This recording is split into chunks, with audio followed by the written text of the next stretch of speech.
Okay, I think we are live. Let me just double check. Going over here. Going over yonder. Yes. That's not what I want. Doodle-oo. Come on. Okay, there we go. Are we doing it, Mr. Krabs? We are doing it. Okay, cool. Yeah, we're live. Neat. Newt. As we are So, live. we are working on getting additional video visual aids, because I am the only one with a web camera and I don't want you to have to look at my face for the next hour and some odd minutes. But in the meantime, welcome to the live stream. Yeah, this is going to be fun. Camille's going to try and get some gameplay footage up. If that doesn't work, then I will get some gameplay footage up. Let's see. And one of these days, you will see my face. I swear I have one. Eventually. Maybe. I don't know, Lars. Could have fooled me. Yeah. This entire time, whenever you see me, I've just been wearing a very good mask. Ooh. A good one. Yeah. A good mask. Why are you doing mask. this?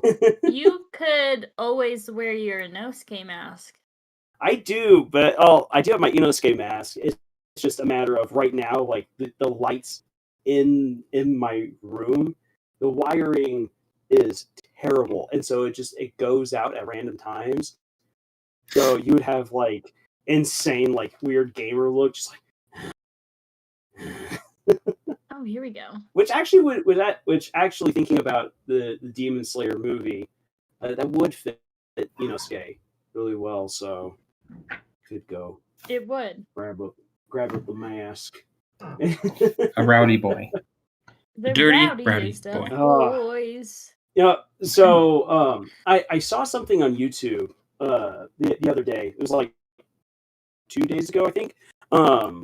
About how the mangaka for Demon Slayer has released kind of an updated ending chapter, like having with a whole lot more artwork and everything else to show what actually happened to the characters at the end, because it time skips so fast, which is what angered a lot of people, and so the time skip is still there, but now there's a whole lot more meat to actually like show the lives of the characters, and like who ends up with whom, where do they live, what are they doing, and stuff like that. And so I got to see some of it, and yeah, it's funny because it's felt so good to see Inosuke again, to just like see like Inosuke doing Inosuke things. Best boy doing best boy things. Yeah, it is so good. Well, that's dumb.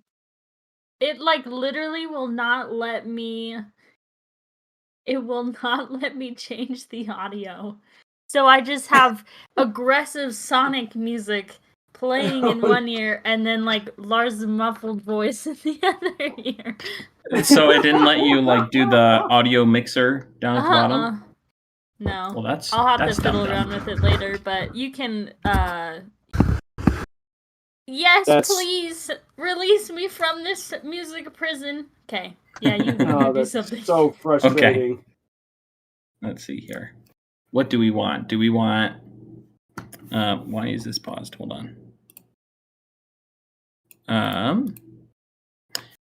Let's see here. Do we want Gris? Horizon Zero Dawn? I love you, Colonel Sanders. Wait, what? Please. I love you, Colonel Sanders, a finger-licking good dating simulator. I feel like that's a little bit too involved for a discussionary live stream. Maybe if we were live streaming that like specifically, we could do it. Let us know. Yeah. Let us know if you want us to live stream the Colonel Sanders I love you, a finger-licking good dating simulator. Yes. 'Cause I'll do it. no. Oh, I so do have bad. Stardew Valley popped up. Will it let you stream it? I mean, I'm all good for Gris if Camille can't get something up. Let me try it real quick, and then Okay. I love me some Gris. Okay, y'all see that? let's see. Ooh, okay, so we got the stream. We got the stream. I want to watch this. It is working. Stream. Okay. Whoops! If I can get it on my computer. Yay! Can you see it? Wow! Oh, Huzzah! look at that. Something to look at. It's working. Yippee, skippy. It's beautiful. Okay. What should my name be? So now we have something to look at. What's the name that you would never expect a farmer to have? Dr. Wagglesags. Yeah, Wagglesags.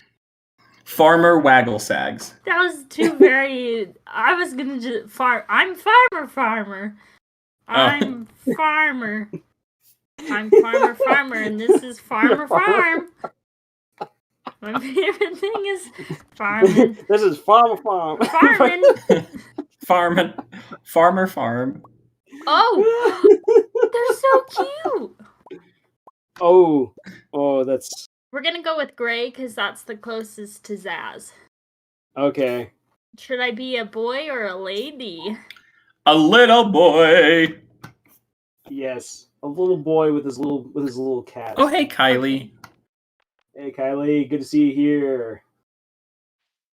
Okay. Oh, man's got some style. Style. Ooh. I'm gonna turn down the volume. Oh, he's an anime protagonist. Oh, I can change the hair color. Black. Black as night. Okay. But what Oh, style? oh, Let's I make love him that an hair. e-boy. Make him, yeah, super edge. Just a red. Yes. He's got red eyes. Yes. He Why are you red? and he goes. Ooh. And he goes Super Saiyan. Oh, you gotta change Super the Saiyan. alpha colors if you want it to be red. What kind of That's like silly. superpower would a farmer have? Make him emo. Yeah, I think we all agree. So Was that Luigi? This? A few clicks back. That's definitely does. Luigi. That's definitely. He's got Luigi energy. Okay, but we're not going for Luigi. We are going for Edgy Boy. Emo Luigi. There we Edgy. go. Or there's a real lost opportunity right there with Luigi's Mansion to have like emo Luigi. oh, Just like, Luigi's Mansion. Without Mario, I don't know myself. he's rocking the shorts. The jorts. The jorts. You got the jorts life. Jorts with high boots. High boots. Ooh. Yeah. Okay. You can give him a beard. okay. Ooh, yes. I'm gonna do I like this. that. Okay. Yeah, there we go. Cool. All right, my little edgy boy. Let's just skip the intro and just dive headfirst Just into start. this. Yes. Ooh, Riverland Farm. Oh wait, what's that? What's that one way down there at the bottom? The dark one. That could be a This cool one? edgy farm. Or which one? This one? If you go Beach over farm? to the farms. Yeah. So the Wilderness Farm. Yeah. Wilderness Farm could be a good That's what I edgy- was thinking. Oh hell yeah! Okay, let's skip intro Hell yeah, because brother. I don't have the patience. I almost forgot what his name was. It's like, who's this man? Farmer.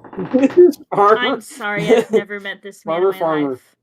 Sorry to this man. Farmer's just gonna Farmer. stay in bed angrily.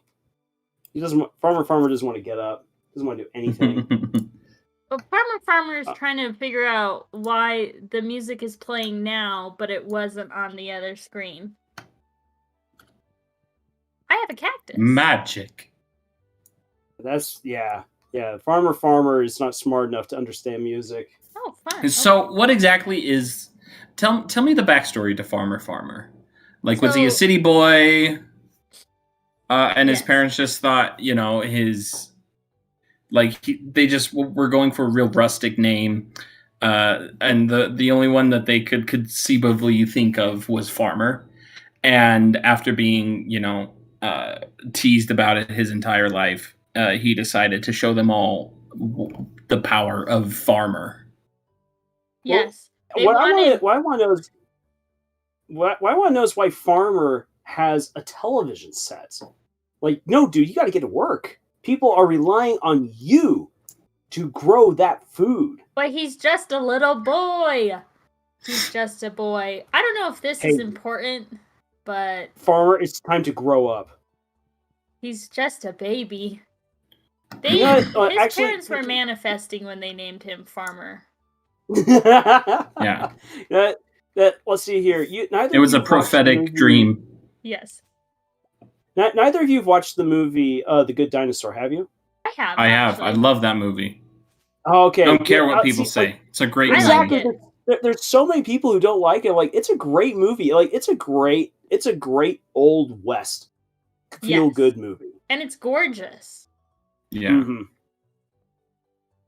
Yeah. No, I liked it. I actually watched it with my nieces and nephew a couple months ago, and I'd never really thought much of it, but they wanted to watch it. They wanted to watch the dinosaur movie, and so I was like, okay. But yeah, it was a surprise. I liked it a lot. It's definitely one of those movies that makes a big difference watching it with the right group. You know what I mean? Like, watching it with somebody who is just down to have a good time. Because that's the kind of movie it is. Like, yeah, it's not like the most what's the word? It's not the most adult. Well, I feel like it has a good message to it, though. Yeah, it's not the most complex story, but it works, and it's a fun time.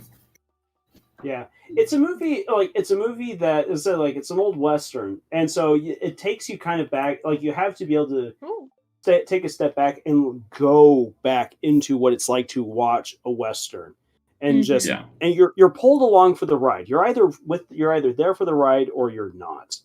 And maybe that's one of the reasons why I just haven't actually picked up, for instance, like a Western book, because I love experiencing a Western story on screen, and I just don't know if I would exactly have the patience to conjure up that experience reading the book.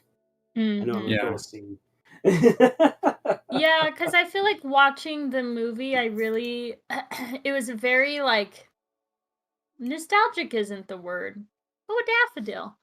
Not nostalgia, but it was very much, like, reminded me of home. Growing up in the Southwest. And so, I don't know, maybe people can't appreciate that as much. Yeah.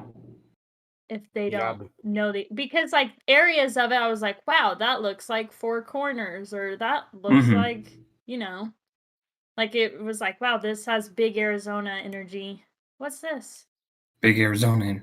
I think that's one of the reasons why, like, Horizon Zero Dawn I love, because, like, it's all based around, like, Utah and Arizona, like topography or topography. Thank you. I was gonna say landmarks, but it's not. Topography. Exactly. Yeah.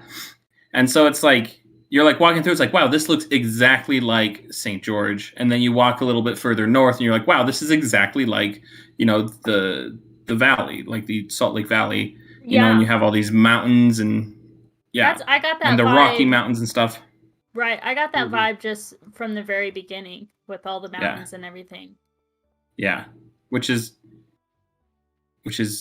pretty interesting, because it's like you don't see, like, I feel like it's really cool to have like a game that's like based in an area that you're familiar with, because I feel like so many games like go for the tropics or the fantasy, like Euro fantasy stuff, but it's like doing something that's like a little bit more gritty, but not like in the sense of like everything is brown.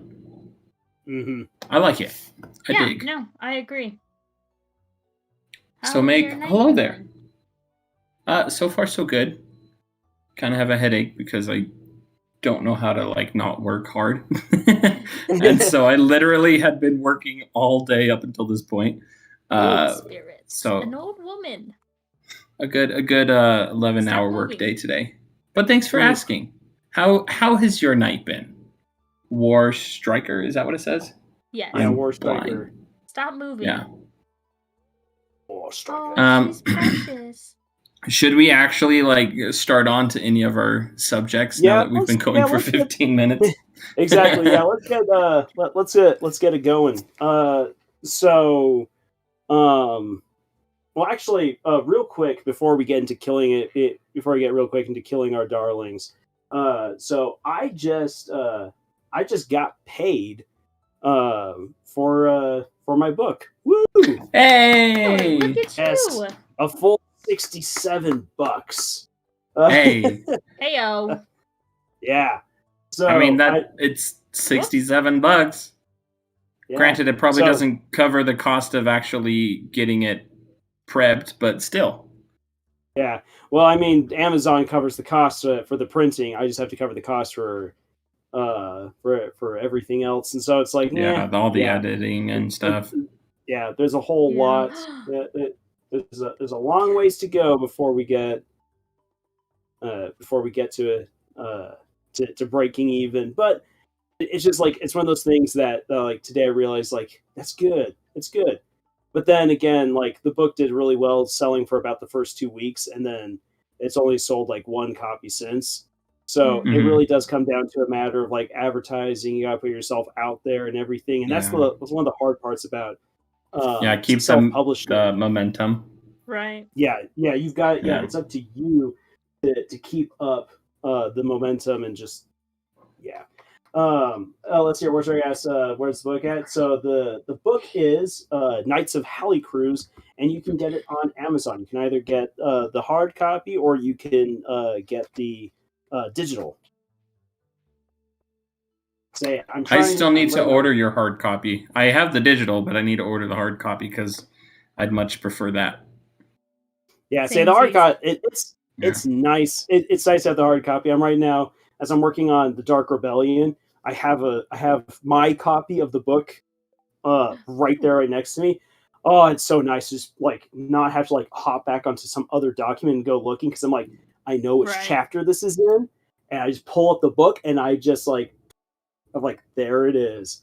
Yeah, I also think there's something very satisfying about having like a physical like book there. It's like I made this from nothing. It's like a baby. This is all my bean space. My mind bean has made this wood sliver baby. What are these? What are those? Yeah. So I mean that's gonna be something that I'm going to get that in the future. I definitely want to make another like a video on that, like trying to explore in detail. Like, okay, here's some things you can do because I mean I am not a salesman. The very first job I was offered was a salesman position, and I'm just like I don't know if I have the confidence to tell people like you can't live without this. Yeah. You need it because I mean people work hard for their money. And who am I to tell them how they should spend it? Exactly. And let's say you don't want to go the route of having like a hard copy of my book. Totally understand that. You feel better to going the digital route. That's still it's a $5 purchase. And and depending on the job that you had, that's half an hour of your work right there. Yeah. And it's like, and I understand that, like being someone who has had to live paycheck to paycheck before, it could be hard sometimes. You're like, man, I really want to do this, but is it worth it? And so I'm like, I don't want to steal money from people who are not doing well, but I love my book. I know that you'll love it if you give it a chance. I feel conflicted. So that's why I'm a bad salesman, and I have to overcome that. So. Yeah, and part of the problem is that you have to be you have to be really good at talking yourself up and talking up your product, so to speak. And like, that's something that I'm like, I'm a fairly passive dude most of the time. And so it's like, It's like, yeah, no, I think, and I mean, I've been a bookseller. I talk books up all day long. Like that was my job. All day. And so it's like, I would feel very self-conscious being like, hey, I wrote this book. I know you'll love it. You should read it. Because then it'll just sound like, oh, he's just trying to sell me his book. Yeah. Right. Which, granted, yeah, that's kind of the whole point. But like, at the other end of the day, it's like, am I actually going to like this book? Or is he just trying to sell me his book? You know what I mean? Right. Mm-hmm. Ugh, so yeah, when you put it that way, that doesn't sound very fun. I know. That's just what goes on inside like my mind when I'm like thinking about it. Granted, I don't actually have a physical book published yet. Still in the works, but yeah, I've been working on rewrites for it whenever I find 10 minutes.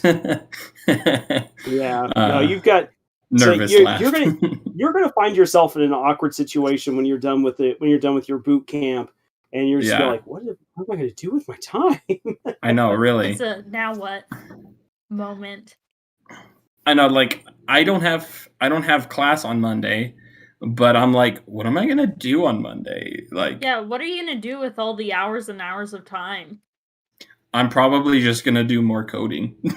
I'm probably just going to work on my projects on Monday, so it'll be like I'm just at school anyway. Because I'm a little nervous. I have 3 weeks to work on this, and like at first I thought, oh, 3 weeks, easy peasy. But we're a week into it now. I'm like, I haven't done anything. Help! Panic! It took me a few minutes, but I figured out how to open doors. I'm so proud. Thank you.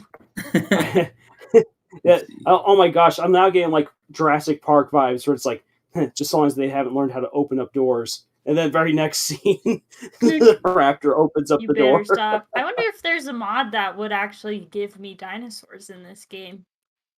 If there's not, we should make one. Here's the thing. My manager recommended this game to me because she told me that there is a mod you can get. Oh, I don't know how to get on buses. Apparently there's a mod you can get where you can make the wizard look hot and you can marry him. So yeah, you know, I have my reasons. Oh, I can't go that way. I mean, that's fair. Yes.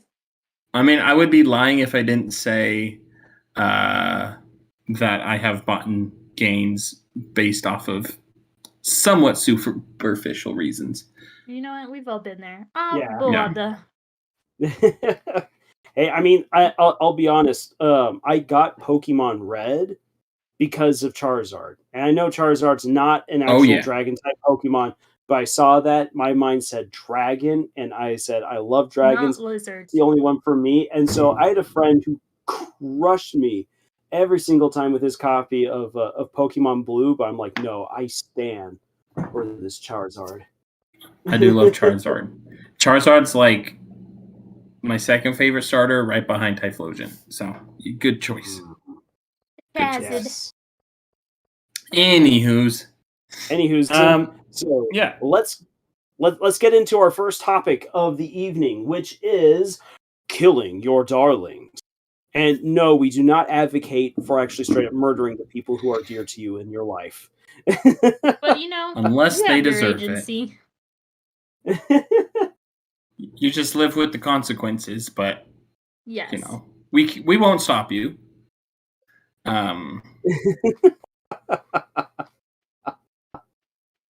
Yeah, I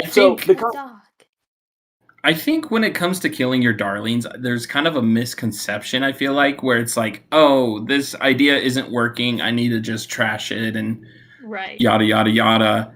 Don't trash the idea. Like, if it's not working, like, at all, set it to the side. You know, use it somewhere else. Because it's like, I feel like so many ideas have a nugget in them that is great. Like, that's part of the reason why the idea kind of flourished in the first place. Yeah. Because obviously there was something in there that was worth entertaining, right? And so it's like, don't just toss it, save it for later, because even if it's not working now, it could work later. Mm-hmm. I remember I nearly killed a darling in one of my stories, being my character Mers. I was like, I don't know if he's going to work in this story. He just is kind of a bit of a distraction. I really ought to just axe him. And then Lars was like, please don't. Please don't. I love Murs too much. I was like, oh, wait, you actually like him? Like, he doesn't feel like a distraction?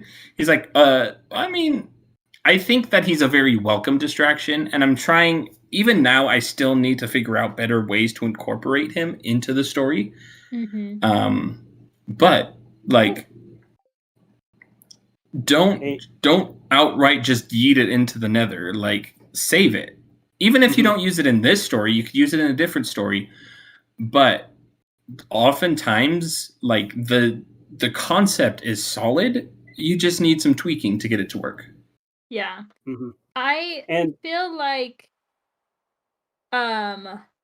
sorry, I'm reading the comments on dragons. I feel like dragons is a very reoccurring theme in all of our live streams. In all of our things.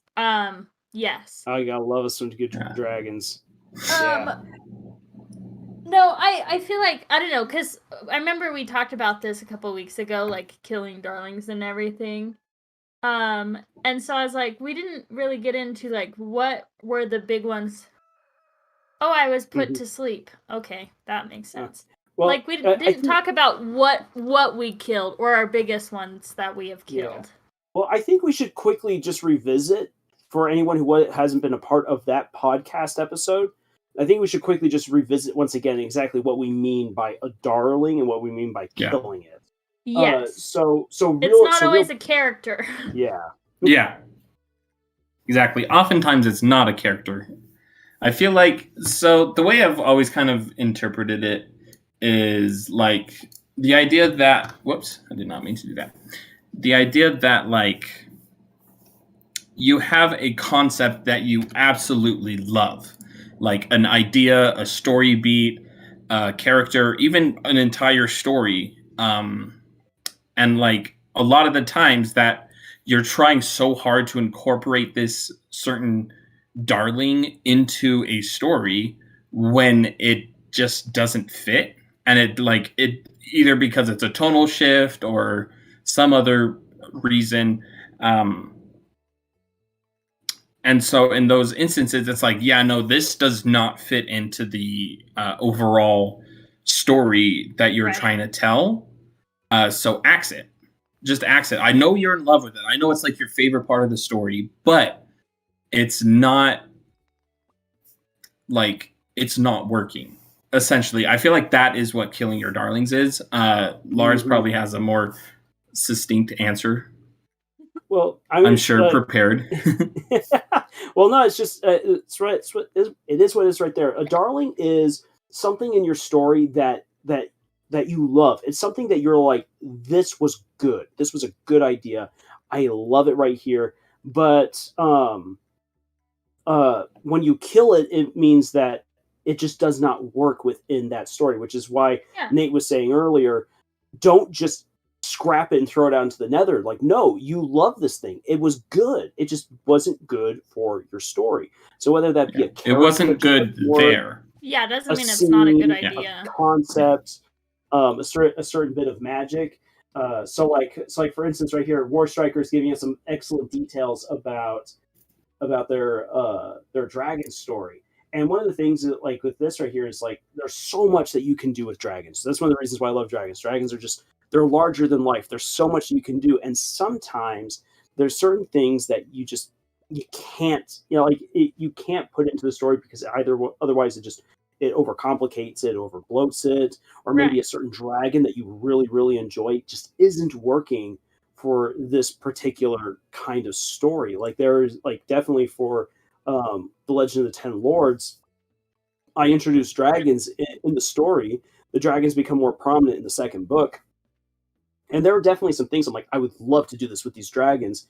But the problem is that it was too much. There's already so much happening in this book. And if I then went off for like 3 chapters on developing 1 or 2 dragons and developing their culture, it would detract from the energy and the pace and the world building of everything else. So I'm like, okay, I can then dedicate my attention on dragon building for Whitefire, which is my which is my project where I actually have a dragon world.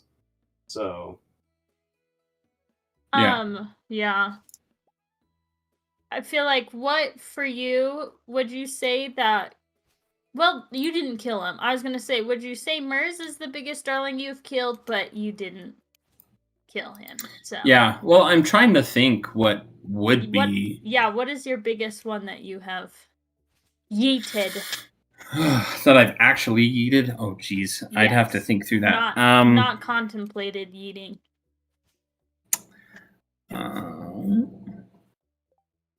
Get out of here. There's a lot of story ideas that were like originally part of like my first book that I ended up like taking out and putting elsewhere in my series. Like just a lot, because basically how I've built my story is I have this huge, expansive world that I've built. And then my stories are pretty much just like, okay, what happens if I put this character into this situation within this world? What happens? Right. You know, and so it's like I have this super detailed world, right, that I've spent years now like coming up with ideas for and such. And so it's like we talk about like the architect and the garden. Yeah, thank you. Architect and garden writers. So where an architect like will plan everything out and have it all set before they even start writing. So they'll have a super comprehensive outline. And then you have the garden writer who has an idea. They plant the seed of the idea and they let it grow and see what happens. For me, it's like my architecture is the world. Like I've spent so much time planning this world, planning the history of it, planning everything that happens in it. But then the actual story, the actual characters are the seed that goes inside of this world. And that is what I'm exploring. And so it's like my world is very rigid, very constructed, but my stories themselves are very go with the style. Yeah, exactly. And so it's like what are you? I had, when I originally came up with the concept for Black Wings, there were so many things that I wanted to tackle in this story to kind of flesh out the world more. And I realized very quickly, this world is too big for this one story. And trying to cram it all in is just going to weigh it down. And so I had to take out a lot of concepts, a lot of ideas that I wanted to use in Black Wings and kind of place them in other stories. Mm-hmm. Like there was the interactions between like I have a race of immortal characters in my story, and I was gonna have like an interaction with these immortal characters like throughout Black Wings, like, and that was like Black Wings is the first book I should say that I'm working on.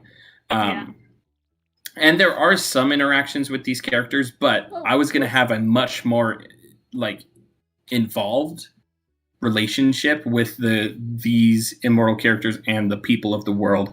And I was like, this is just getting too convoluted too quickly. I need to trim this back and save these interactions for later on in the series. Yeah. Well, and I feel like by doing that, you opened yourself up to having more, like your world was expansive enough to where you were able to like branch an entirely different story off of that, you know? Yeah. It's like, I can't make it work for story A, but I can still save this idea and for story B, C, D, E, F, and G. Exactly. No, so I think that has really worked in your favor. And sometimes you can't do that. Like, I was thinking about what is my biggest darling that I've killed, and honestly, this was a serious permanent death that I ended up doing, but I'm doing like it's the series I'm doing with Kyle, and it's, you know, if I could stop watering the floor, that'd be great. Originally it was like 12 different stories or books, some longer than the other, and a few weeks ago we got together and we were kind of like, okay, how do we want to, because we had to do like basically a major overhaul. And so we were like, how does every story tie into each other? What is the purpose of each story? And how does it help the overall I'm using the word story a lot, but like how does each tale go with the overall story? Because the overall story is about these two characters who meet, their reincarnations meet every time, like in each life type of thing. And we came to the realization that it was like, out of these 12, we don't need like at least 2 of them at all. Yeah. So I think we narrowed it down to, I think we got rid of 2. There was a World War II story that it wouldn't have been very long, but we decided to nix it altogether. And then there was one that was kind of based in Japan, because one of the characters is Japanese, and it would have dealt with samurais. And I was like, it's such a fun, awesome concept, but it doesn't have a purpose, like it doesn't serve anything except like, how cool would it be to write a story about samurais and mercenaries, but it was such a huge darling that we realized like there's really no purpose for this. So we got rid of at least 2 of them, and then there was a big one that we have written a shit ton for. I am so sorry, Abigail. I will not enter your bedroom. Like, there was one story we wrote. We wrote, like, oh my gosh, probably like 200 pages worth of stuff. And it was the first story that we wrote before we decided, like, oh my gosh, so let's make it really hard for ourselves and do this whole thing in 12 different parts. Because it started off as a fan fiction, but then we were like, let's make it original thing. But then we realized we need to change it all together because we wanted to make the characters college age rather than high school age, and we're changing the concept to make it more original, so it's like really deviating away from the fanfic idea. And by doing so, we literally had to yeet, honest to goodness, probably like 98% of the story, which is really sad because there were aspects of it that work really well in the setting that they're young, and they no longer work. And so for me, that was actually painful because it's like, oh, these certain scenes, they're so tender. I love them. I love these characters as they are, and I can't use them as they are, because they've evolved past that. So honestly, like, Glick and Kaida's story has been just this mammoth of a darling that I have just mutilated, and it is now a Franken story. But for the, like, and that's the thing though, it's like, you like ideas, you like stories, but sometimes when you are in like the refining process, you realize you have to let things go in order to kind of get to the finish line if that's what you want to accomplish. Right. Yeah. So, my biggest my biggest darling that I've axed.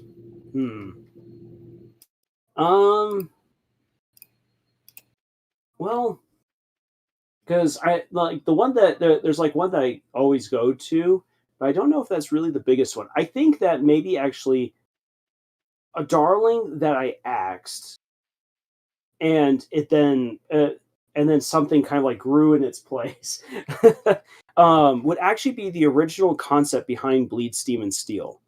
So that's my steampunk story, and putting it into 4 parts, you mean?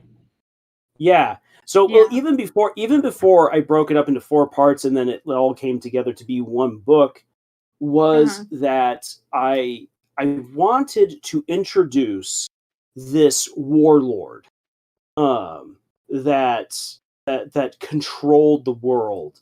This world that through the overuse of industry is dying and decaying, and it's awful, and people fought wars over scant resources, and now really all that's left is just under the command of just the strongest guy who won, who's just horrible and vicious.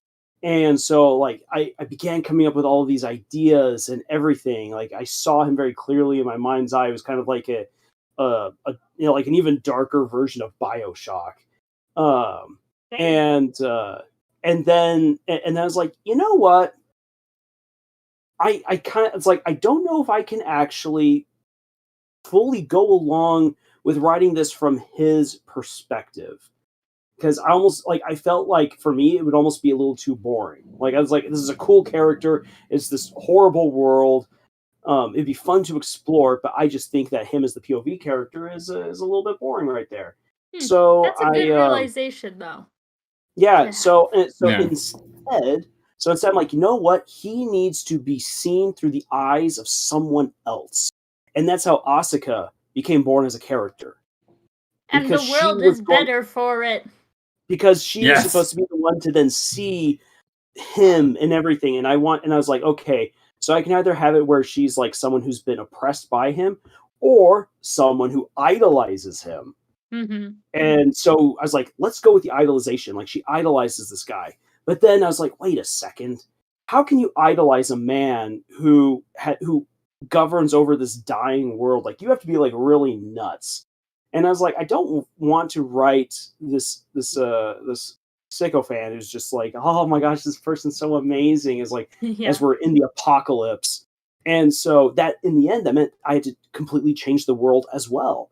So the original concept essentially got axed, but I kept the idea of this warlord, kind of a character, the world itself, the technology that it runs on, the idea of fighting over resources, all these different things are all still there, but they now just took on a very different look. And that was because I axed the idea of seeing things through Baldwin's point of view, and I switched it over to Asuka's point of view, and that unlocked everything else. Right. So it's like, as opposed to my other like really big darling, where I wrote chapter after chapter after chapter, showing these heroes like escaping to a fairy kingdom and everything like that.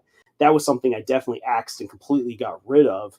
I tried to use it again in The Legend of the Ten Lords and just didn't work. So that idea is like now completely dead to me. Dead on arrival. so that's one that like I completely axed, but one idea that I did hack at and kill, but ultimately took again and just changed it is the steampunk story. Interesting. I didn't realize it had gone through that much. Yeah, me neither. I did not know. Works. Oh, cool. Did you? I shared, Knights of Holly Cruise. Oh, beautiful. Oh, it's raining. Yeah, so that's so those are the darlings that I've dealt with, and yeah, the story behind Bleed, Steam, and Steel is a fantastic one. When we get closer to me releasing that book, which I intend to do in October of this year, I'll chat more about it. I want, if you don't mind, I want to quickly answer a question here for War Striker. Yeah. Yes, please do. They gave us a bunch of stuff right here about like the background to their story and everything like that. And I really like all of these details about how the war began, why it was being fought, who the different factions are. Like that's some really cool stuff. What I want to know is the war itself the main plot of your story, or is it what happens afterwards? Because like this is something that as a writer, you're going to learn how to refine how you introduce your story to people, where you're going to learn like what I should focus on is I should focus on like the characters and what they're doing. Because you'll find that normally your story is so big that if you try to tell world of your story and its big events, people, unless like they're really interested, tend to kind of get overwhelmed and back away, and they're like, "Meh." So we're always interested, though. yeah. So yeah, I mean, because we definitely want to know more about this right here. So that's why I'm asking, like, is the war the plot, or is it what or is the story that you're writing what the characters do in the wake of the war? Yeah. I like is that. So in other words, is the war the setting or the inciting incident? Yeah. Or like Yeah, that's post-war or that's what I want to know, because you ask if there's any ideas, and I can't really because I mean you seem to have a solid history right here, so I don't really have anything to add. It's just a matter of learning more about the plot, and Yeah. then we can grow Yeah. from there. So I want to while the chat is anyway, welcome Scott. Can you hear me? Bloop. Yes. Yay! Bleep bloop, yeah.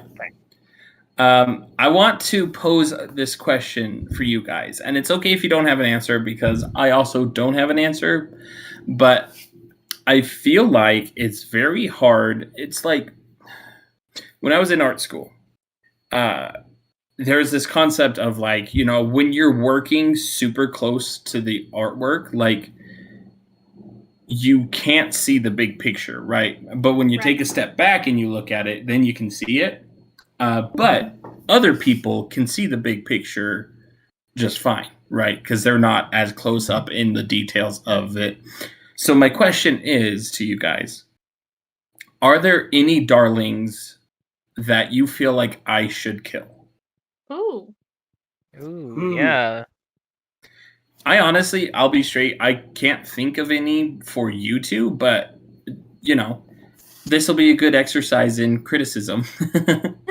If you guys have any criticisms towards my writing style, or maybe not so much writing style in general, but...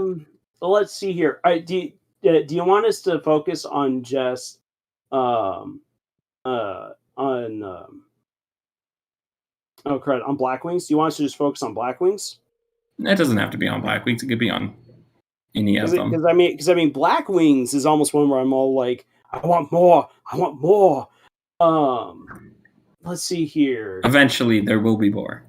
Yeah. As I'm doing my rewrites, it is slowly expanding. It's already 160,000 words. It doesn't need to get bigger.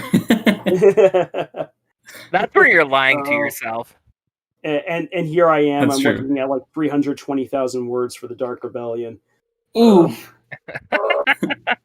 Oh, it's so much longer than the first book, but it needs it. Let's see here. I can't say that I have a darling that you need to kill, but for your Guardians story, like this is something I know you've actually brought up before, like the with the camping trip and everything like that. Yeah. I do like I feel like when it comes to a camping trip, there's so much fun that you can like have with that, and I feel like that's the moment where like you can like really really establish the personalities of all the characters that are there at the beginning, and so you need to take advantage of that, and like I feel like you need to have like a prolonged camping experience. Like it might not seem like a whole lot of fun at first, but like you put in the effort then to show who these characters are before throwing them into the mix. And I think literally down a hole. Yeah, I feel where you literally throw them down a hole. I think that would be a wise idea. Like I feel like I took a real risk with Ben in Knights of Halicruz, because you get him first in the dream world before you get him as just a regular teenager, and I enjoyed as a regular boy. Yeah, and I enjoyed the contrast. But it's something where like there's a part of me that's like, was that the best idea? Because Jessica ends up feeling like a much stronger character to me, because the first time that we get to see her is at school with her friends and what that all entails, rather than like, oh, here's Jessica in the dream world and doing incredible things. Instead, you get to see her as a regular girl. A regular girl. Oh, this in a regular world. Ooh. I'm very bad at this game. Mm-hmm. I don't want to be alive. No, please. Okay. I don't know how to get out of here. Oh, I'm done. Yes, like I don't want to be on this ride anymore. Yeah, so I mean, I think that actually brings up a really good. Yeah, that actually brings up some really good writing advice. that you want to endear your readers to the characters first and foremost before you endear them to the story and the world, because the characters are the driving force of it. And I love that analogy because it's like you can have. I'm a car guy myself, so you can have. This is why I love the analogy. I'm a bit of a gearhead. You can have like a super nice sports car, like like $100,000 sports car, and you could have an old man driving it. And that sports car is not gonna go very fast. Unless the old dude is a ex race car driver, but you get the point. If you just have or even if it's just sitting in a garage with nobody driving it, if there's this amazing plot, but there's no like character to back it up, then what's the point? Alternatively, you could put a race car driver in a Toyota Corolla and he is going to have a blast throwing that around every single corner. You know what I mean? And so it's like you can have a plot that has like almost nothing to it, but with characters that are so lovable, who cares? That's pretty much what comedy is. Right. I mean, yeah, you can have comedies that have intricate plot lines, but oftentimes most comedies are like in like character. Whoops. Yeah. And it's almost always better to go that route. It's better to have a more interesting character and a more generic plot line than it is to have like, super like original plot, but like have super boring characters. Like, yeah, your plot's not gonna make all that much difference if your characters don't matter. Exactly. If your characters are boring, nobody's gonna read it for the plot. Yeah, exactly. Unfortunately. Yeah, I feel like a good plot only takes you so far. Well, yeah. This boy's more edgy than me. Oh, yeah. Get over here. You must get rid of this boy. Sebastian! But a good character can bring you through an entirely cruddy plot and have you smiling at the end. As a matter of fact, like I said, that's pretty much what most comedies are. Like, look at Rent-A-Girlfriend.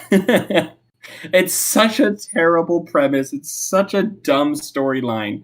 But, like, the characters are so much fun and they're so great that you're just, you're along for the ride. Mm-hmm. Yeah. Exactly. Yeah. Man, Rent-A-Girlfriend. What a crazy story. Yeah. All right. Is there anything else we want to touch on for killing your darlings before we move on? Killing your carlings? I mean, if there's any bit of advice I could give, like, because there are going to be times where you're going to be like, you're going to ask yourself, should I keep this or should I get rid of it? Once again, this is one of the reasons why having a writing group is so good, because you can then reach out to them and be like, hey, so I wrote this and I like it, but I'm not sure if it fits. Can you please tell me if there's anything else I need to do, or should I get rid of it? And get more feedback, because if you're anything like me, at one point you're going to read it, you're going to be like, I love it. Second time you read it, you're like, oh, that's awful. Third time you read it, you're like, I love it again. Why did I hate this? That sounds about right. Yeah. So, I mean, that's pretty much all I would say as of right now about killing your darlings, until I find another darling that I've got to axe. Yeah, and then you're like, TLDR. I don't want to do this. Yeah, the TLDR of it. Have other people read your story so that you know what darlings you need to kill, and instead of killing them, preserve them on ice and use them later, like Walt Disney's if you can. head. Yeah, exactly. It's like Walt Disney's head. And if you don't have a writing group, that's what we're here for. Go join our Discord. Like, that's why it's there, because we say this every single live stream, but that's why we started this. That's why, Camille's Harem that's our whole thing. It's an online writing group where we have so many great people on there. So go join us. It's a fun time. and you can get some genuine writing help with like-minded Genuine. people. Dang it. Anyway, what was our other topic? It was knowing the audience. Yeah, our next one is knowing the audience, and this is one that I definitely wanted to talk about because this is a criticism that I've been hearing a whole lot recently, especially when it comes to movies. Now, I mean, like we're talking about writing books here, or writing your own personal stories, not so much writing movies. There are some key differences in writing movies as opposed to books. But when it comes to writing your story, you need to know, who is this for? Is this for me? Is this for my close group of friends? Or is this story that I'm writing, is this meant to go out to a whole lot of other people? And if so, you need to know what people's expectations are. What are things like the common tropes? How positive is this community? There's some communities that are very negative and nasty towards new people on the scene, whereas there are others that are very open, very willing to take in new people, try out new stuff. But you need to know who exactly it is that you are appealing to. Like, let's say you want to write a grimdark story. The fact of the matter is this: if you go grimdark, the people who like grimdark are going to want their grimdark written a certain way, and if they feel it's not dark enough, then they are going to tear you a new one. Exactly. If you're someone who writes romance, you have to know, okay, well, what kind of romance audience am I writing for? Am I Zelda? Am I writing for the people who want all of the mushy stuff? Am I writing for the people who want smut? Am I writing for the people who want a long, slow burn plot? That you have to know those things, so that way you can then, and I think, channel that with your story. I think part of it is knowing what story works for which audience and what genre. And genres are so like nebulous to begin with, but like you don't really want to do like some lighthearted slice of life story if you're trying to write a grimdark. You know what I mean? Like, and so it's like that's kind of a bad example. My life in a day where everything's awful. Yeah, which honestly could be a fun story, but you don't want to write a grimdark story as if it were like lighthearted slice of life. You know what I mean? Like you'd want it to read like a grimdark story, or alternatively, you'd want to read it. You'd want to write, a slice of life story that has all this grimdark stuff. Actually, you know what? Scratch that, because that could actually be a really fun story. Just like everything's falling apart, but that's okay because life is good.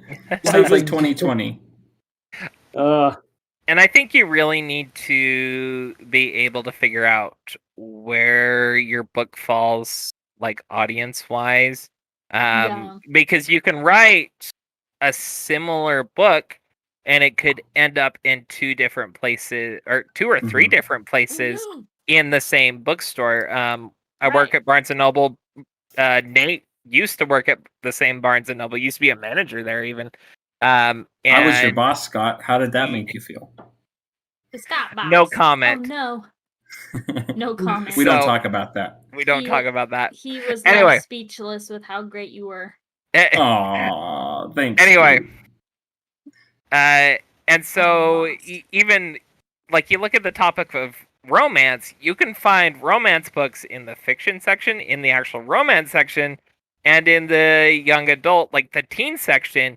Right. And they're all gonna have very different feels to them. They're all gonna have that basic like romance feel to them, but you got to know which audience you're basing it towards. One's gonna be a little more spicy. Yeah, if you want to go a little more spicy, go romance. If you want a little bit more angst and like high school drama, that's your teen.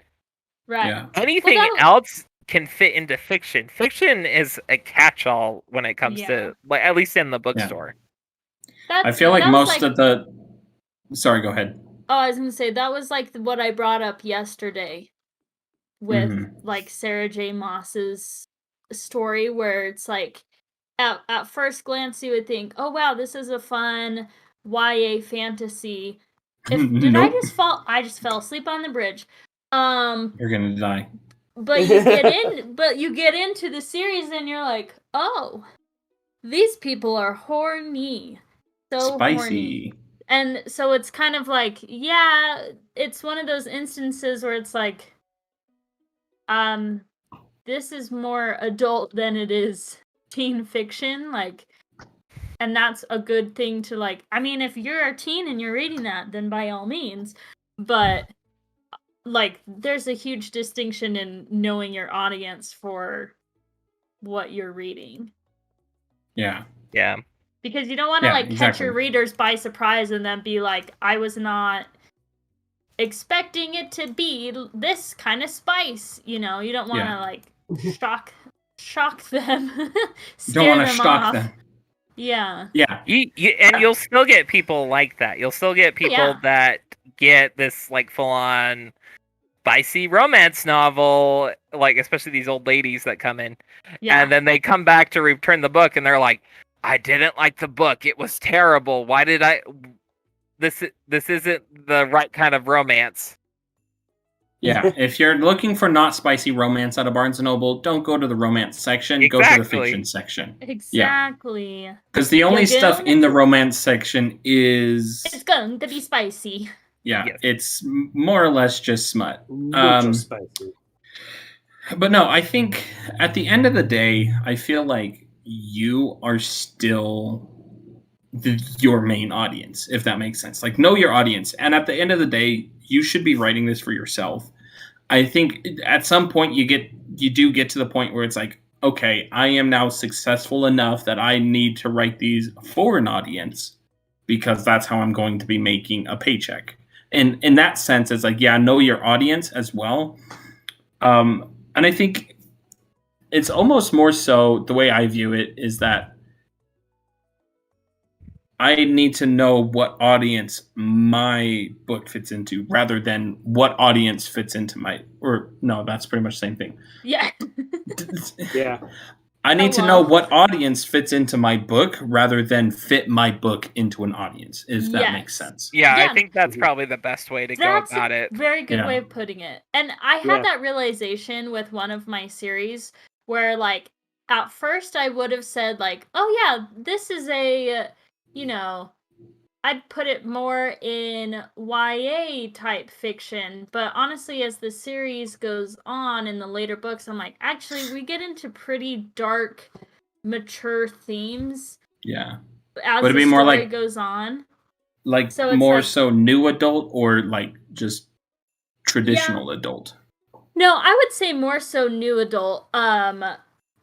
Just because I'm like, the whole premise of the series, revolves around war and everything, so it's like there are very dark elements, but it's also like not all of my characters, but like except for one or two POVs, like these are adult characters, you know what I mean? And so I realized that I was like, it's not going to be beneficial for me. It'd be limiting to my story to try and tailor it to a younger audience when the story is evolving past that.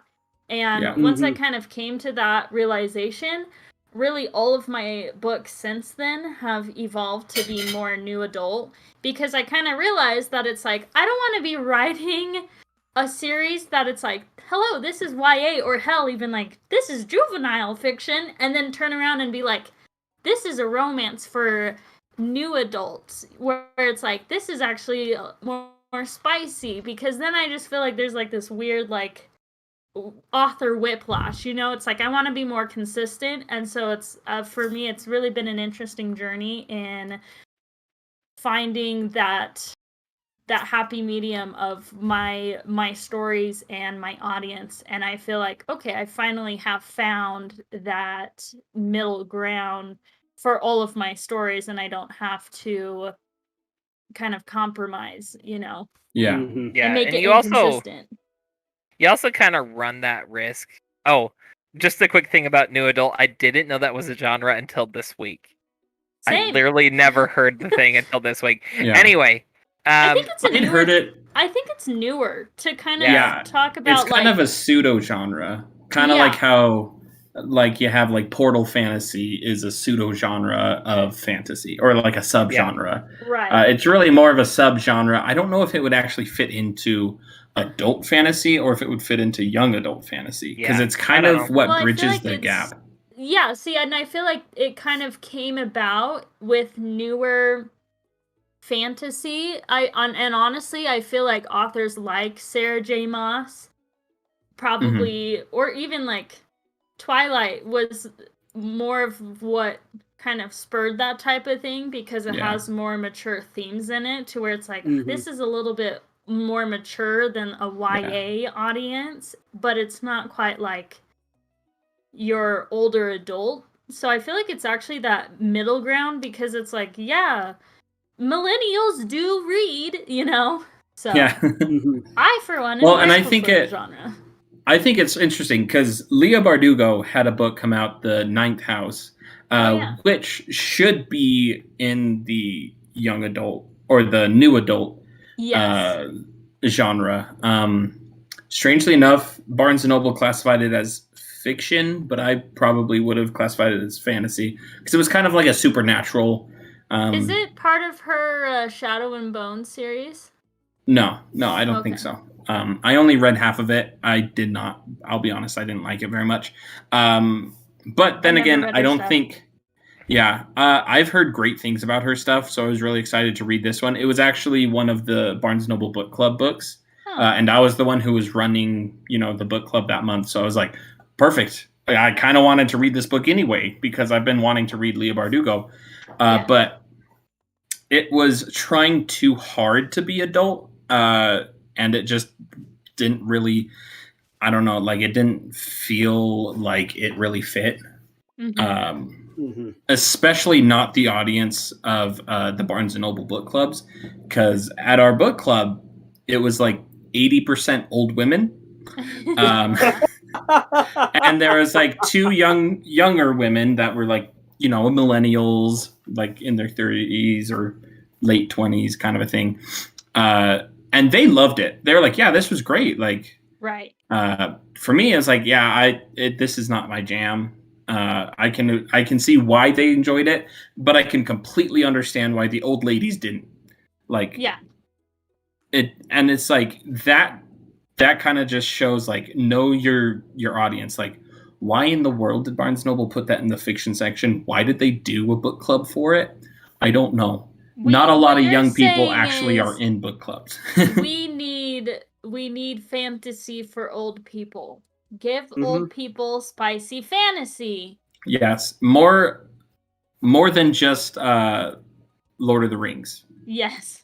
So Yeah. anyway, so I was trying to make a point earlier and got us distracted. Anyway, I feel there is a risk that we take though when we decide to it's for this audience and you start publishing for that audience. You run the risk of being typecast as an author only for that specific audience. Case in point, you look at J.K. Rowling, who for years wrote the Porpy. the Harry Potter series, and then she comes out with a casual vacancy. Yeah, which Right. didn't do all that well because people wasn't expecting that kind of writing from her, and so she took a different route. She started writing under a pseudonym as Robert Galbraith to start writing mystery novels, and those mystery novels have been doing pretty well. In fact, there's like a full TV series based off of it, and it's a popular book series, but there's a lot of people who don't know that's actually J.K. Rowling. Yeah. I end up telling people that all the time when they're looking at mystery novels and they're like, "Oh, this author looks cool." And I'm like, "Want to know a secret? Yeah, that's J.K. Rowling." It's not a very well kept secret. It's not a well kept secret at all. Well, no, it's actually fun. There's nothing wrong with doing that, I don't think. Yeah. No. Apparently, apparently, I think that's smart on her end.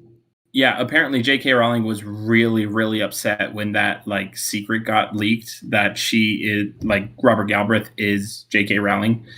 I mean, I don't really know why because the people who care are going to care and the people who don't aren't going to care. Right. You know what I'm saying? But yeah, I did not know until like maybe 3 or 4 years into my book selling experience that J.D. Robb and Nora Roberts was the same person. Hmm. Wait, what? Which I was like, yeah, J.D. He's Robb, broke Nora Scott. Roberts. I At least I didn't know think that. it's really. Well, there you go. The more you know. The more Do you you know. feel enlightened? Well, there's Yeah. something Yeah, I got else I that want right. to say. Like, for anyone who is interested in going the route of like visual media, like for instance, there are people who are going to be all like, "Hey, you got these randos right here talking about making stories and whatnot. They've got a YouTube channel about it. I can do a YouTube channel." Or maybe the story that you have in mind is one that you're like, one of these days I am going to make either like my own animated show, my own movie, whatever it is. That is honestly where you really have to know your audience, because this was the very first rule that was taught to me when I did video production, and it was drilled into us. Like the teacher would like legit lose it if we did not remember the number one rule, and that is always know your audience, because once again, like knowing your audience helps you to tailor that story, to know what to expect, how to speak to them. So like if you're going to talk about like, hey, this is like, for instance, if you're going to talk to someone about your dragon story, it's good to know if this person is someone who likes fantasy, and if so, do they like dragons? Because not everyone who likes fantasy likes dragons.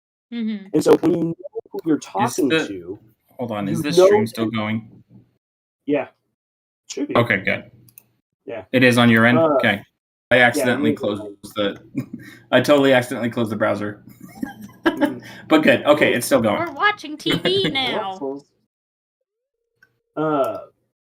But like knowing who your audience is, or knowing who your potential audience is, helps you to know how to pitch your story, helps you know how to tell your story, and by knowing your audience, because that, once again, coming back to it, where I said at the beginning of this little segment, people keep saying, well, who was this made for? And as Nathan said, like, you should write for yourself. But at the same time, if you want to like make a living off of this, you need to be able to sell it to more than just yourself and your close circle of friends. Family. And so that's all important to have in mind.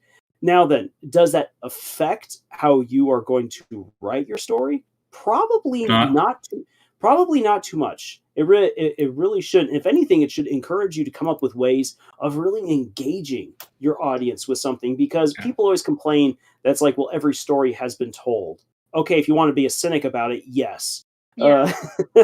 But not every story has been told by you, and that's what's important. Something that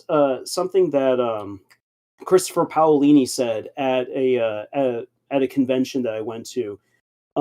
He said, yeah, you have heard many dragon stories, but you haven't read mine. You haven't heard mine.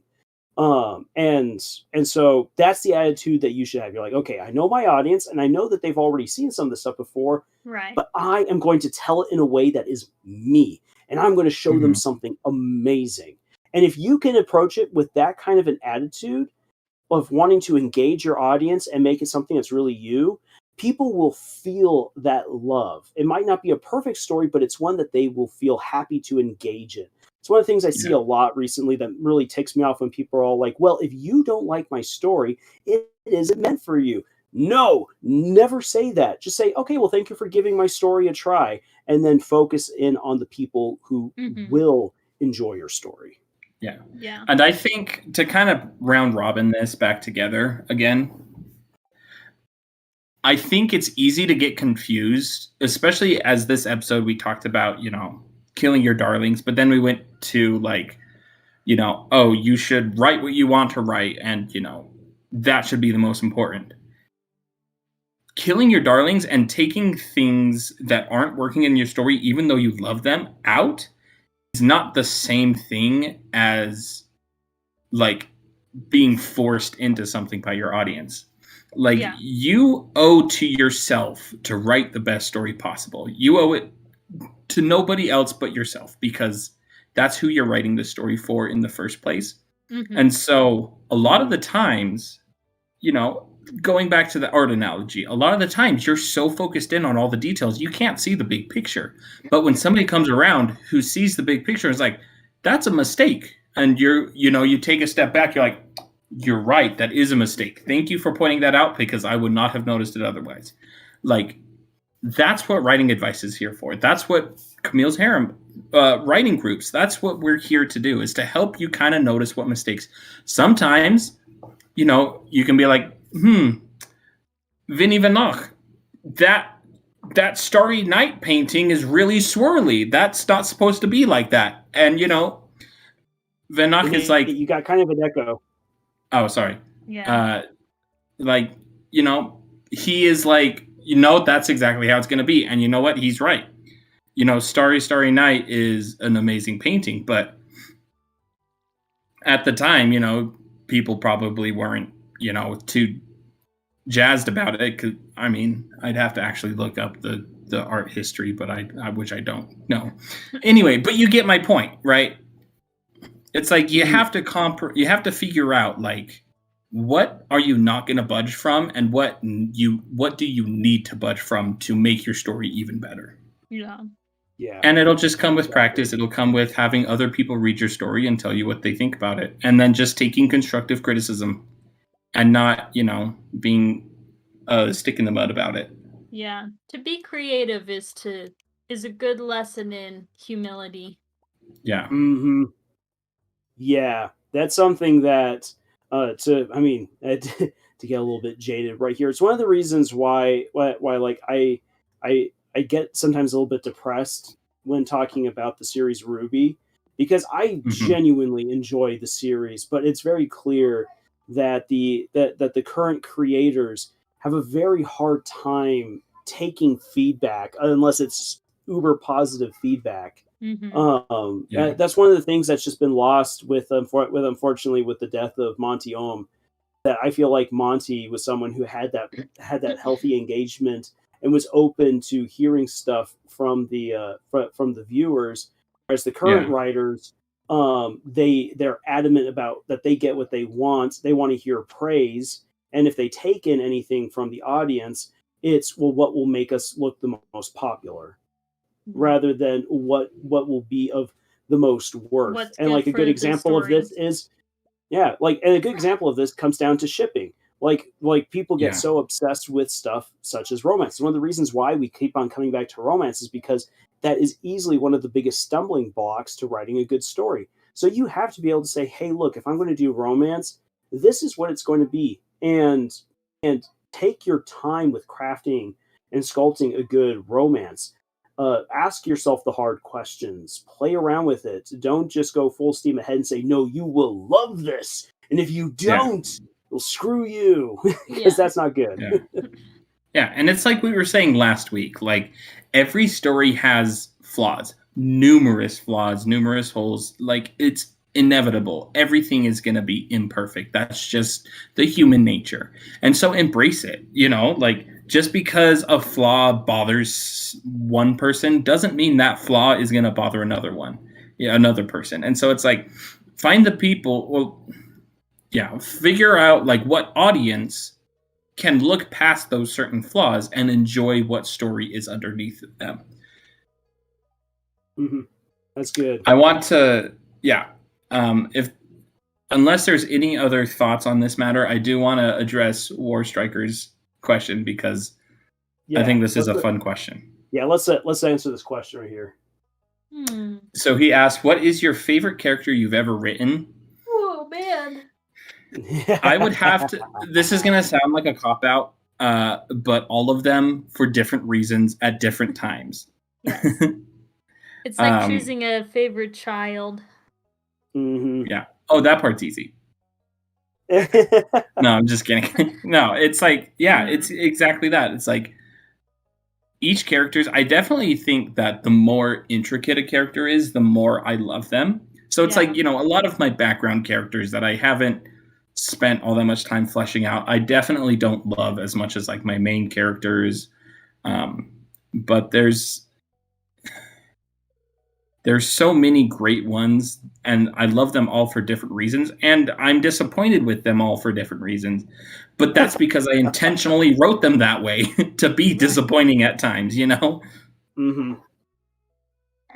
So that's a good question. Yeah. If I actually had to pick just a handful of them, I would say most of my main characters I just adore writing for. Like I said, each for different reasons.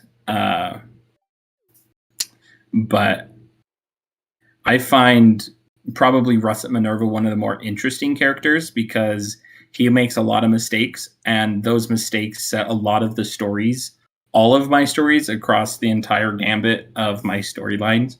A lot of those issues are his fault.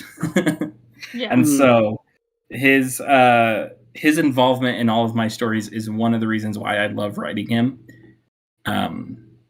Alternatively, I enjoy some of my quirky characters like Gale or Steffi or Mers is another one of my personal favorites. Just because every line is kind of a challenge to see, like, okay, how can I make this interaction more witty? What can I, like it's almost like playing chess with yourself, and so like those kind of characters are a lot of fun for different reasons. Yeah. Mm-hmm. So, yeah. Say He's not if a I rat. if I were to choose some of my favorite characters, first of all, I love writing for Asuka. Yes. She's Just a queen. And we Bleed love Steel Steel. Asuka. Yeah, it's so much fun writing her because she comes from such a good place. In terms of like what drives her, like what drives her is that her mom needs to be taken care of, which is expensive. She has a massive mech suit, which is expensive to upkeep, and you can't just get rid of it because it's a symbol of status and honor. And there's a lot that she also kind of has to like deal with. Like she had a fun past, but it's also somewhat of a sordid past. And so the journey that she takes to preserve her family's honor, to get the money necessary to take care of her mother, and then to deal with the issues, all really does come from a good place. And so it's fun to write someone who has these monumental struggles ahead of her, but is doing it for honestly good reasons.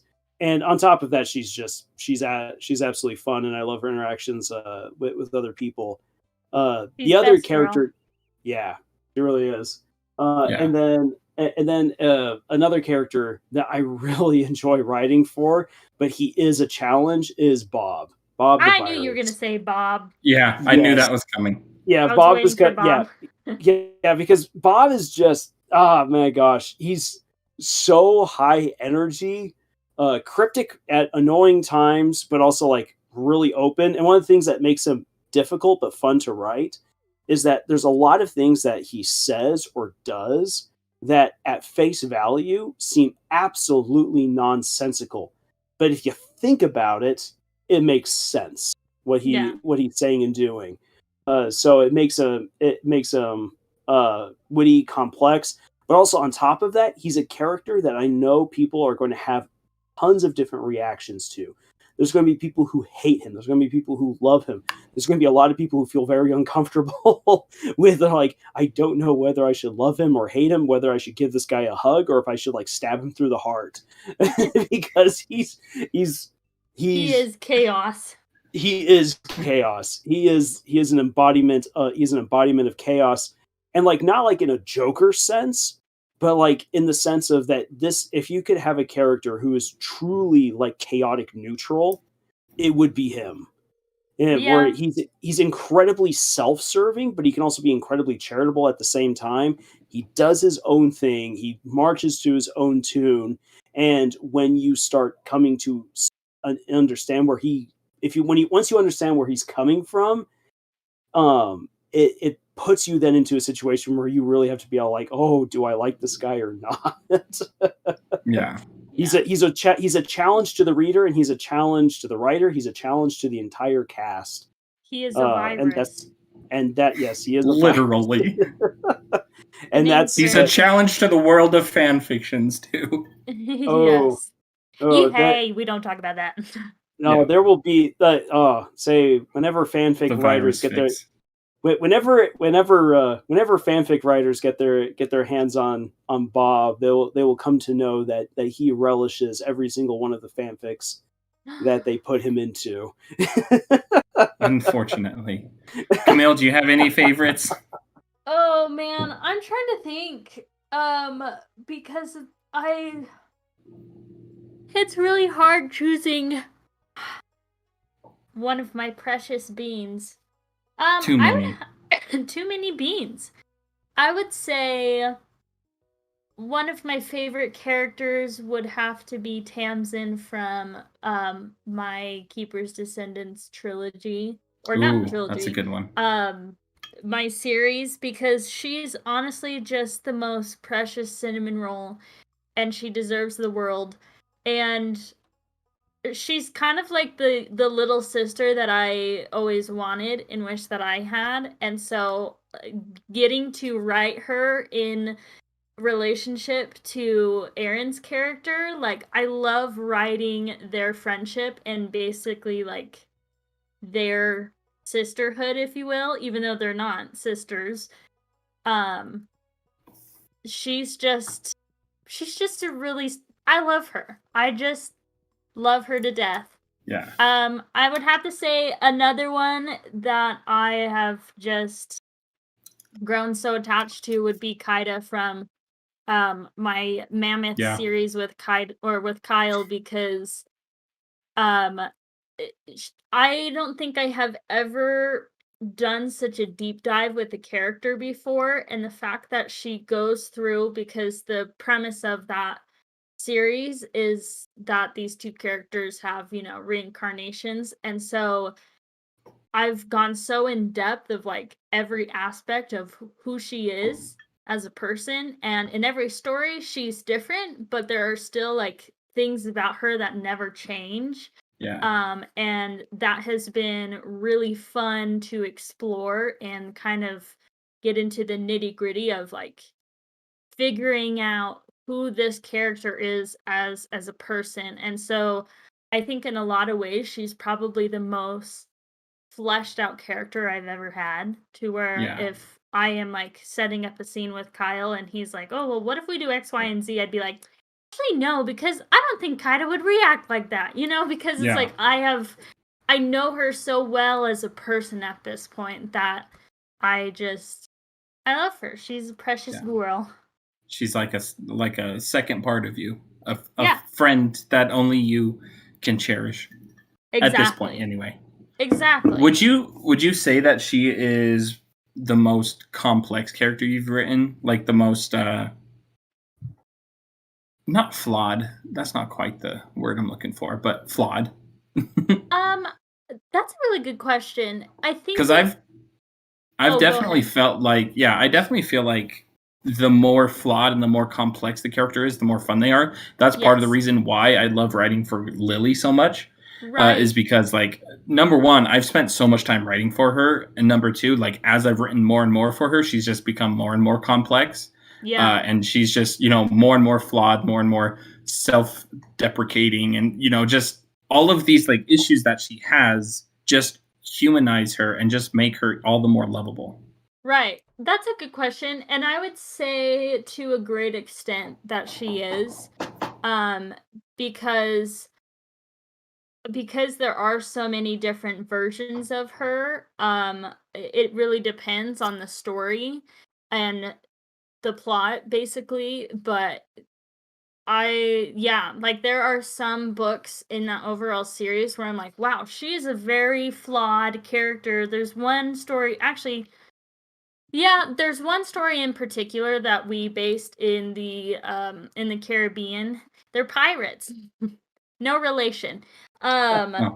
but with the whole premise of that story is that she is holding this humongous secret with her, and because of that, and trauma and everything, but like because of that, she lies to the person that she loves, and she is really, really flawed in that one. For all her strengths, she has just as many weaknesses, and so that was a fun story to tackle, to really dive into why, like, what her thought process is and like why she does the things that she does.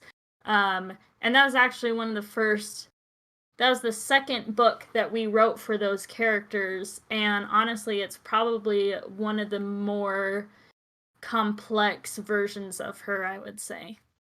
Yeah. So yeah, the more you like get to know your characters, the more attached you get to them, that's for sure. Amen. Scott? What do you have?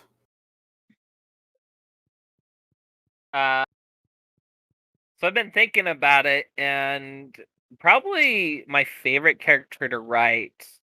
Her name is Ilinda. She's in my magical chat group story, and it's just so much fun just because she's basically this immortal witch that every 80 years develops a new personality. And by the point you get to meet her in my story, she's about 4 like personalities in. Oh. So she's maybe 250 years old at that point. And each of the personalities has like a different age and reacts to things very differently.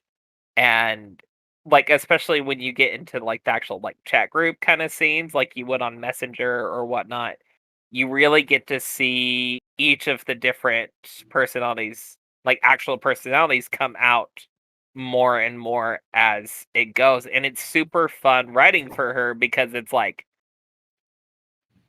it's basically like 4 characters in one, and it's very different what you see like actually in person versus like what you see in the chat group.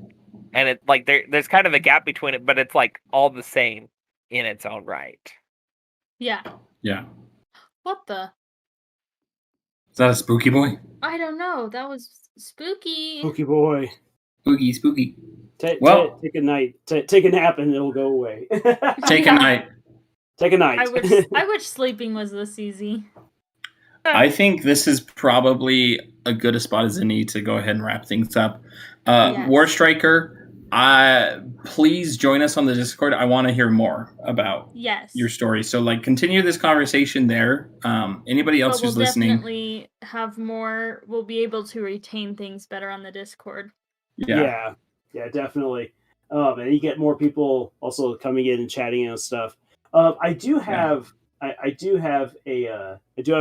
quick request. I think that this I want to see what happens with this right here. So I am right now putting in. I'm nervous. I'm right now putting in a link to one of our newer videos, and I like to see if people can please share it on out. Say, I always feel like, as I said, like I'm not much of a salesman. I'm like, it definitely gets me out of my comfort zone. But I want to see how far like we can get some of our videos to go.